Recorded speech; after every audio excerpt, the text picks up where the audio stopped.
इमिग्रेशन और तारकीन वतन की खबरों से बाखबर रहने के लिए हमारा YouTube चैनल सब्सक्राइब करें और बेल आइकन को क्लिक करें।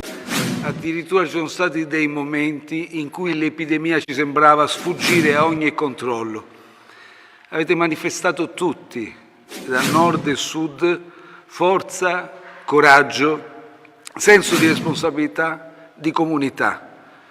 Adesso inizia per tutti la fase di convivenza con il virus e dobbiamo essere consapevoli che in questa nuova fase, la fase 2, la curva del contagio potrà risalire in alcune aree del Paese. Dobbiamo dircelo chiaramente, questo rischio c'è e dobbiamo assumercelo, dobbiamo affrontarlo però con metodo e con rigore. Nella fase 2 quindi sarà ancora più importante mantenere le distanze di sicurezza. Sarà fondamentale il comportamento responsabile di ciascuno di noi.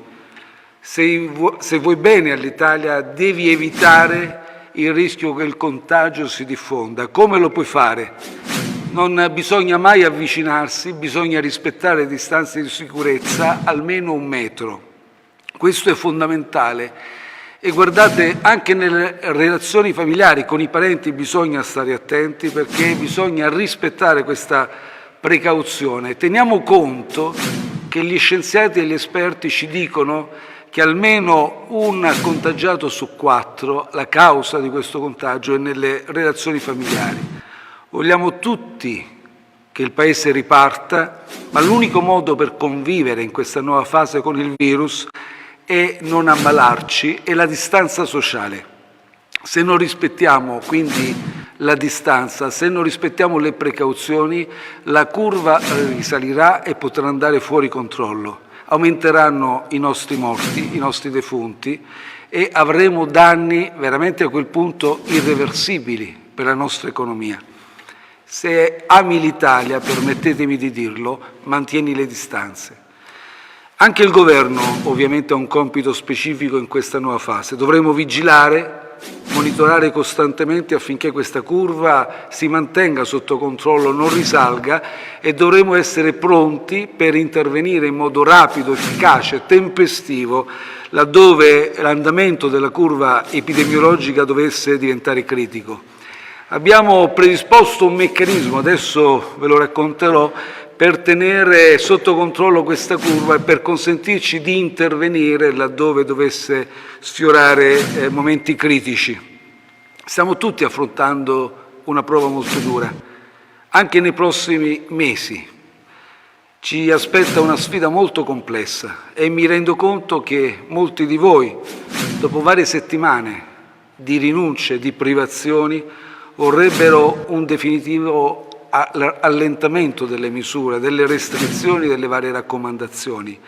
Possiamo quindi anche reagire negativamente in questa fase.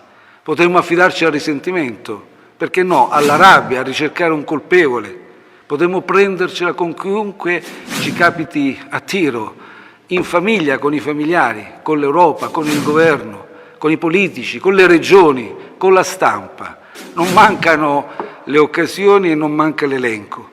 Oppure invece possiamo operare un'altra scelta, scacciare via rabbia, risentimento, pensare a cosa ciascuno di noi può fare per risollevare questa nostra comunità, per consentire una più rapida ripresa. Dipende da noi, dal compito che ciascuno di noi si sentirà di svolgere, ciascuno di noi, tutti indistintamente. Nelle prossime settimane, nei prossimi mesi dobbiamo gettare le basi della ripartenza del Paese. Dobbiamo rispettare quindi le raccomandazioni, dobbiamo rimboccarci le maniche e vi assicuro che il Governo farà la sua parte. Serve una stagione intensa di riforme, deve essere questa l'occasione per cambiare radicalmente tutte quelle cose che nel nostro Paese non vanno e non vanno da tempo. Io la squadra, insieme a tutta la squadra dei ministri, noi non ci tiriamo indietro, non ci tireremo indietro. Avete visto, ci battiamo, ci siamo già battuti e continueremo a batterci in Europa ma anche in Italia per cambiare tutte le cose che non vanno. Questo piano che adesso vi illustro parte dal 4 maggio, quindi ve lo anticipiamo con molti giorni perché è ben strutturato, ben articolato, ben pensato e deve anche essere da voi maturato in modo da poterlo, come dire, mettere a frutto nel migliore dei modi.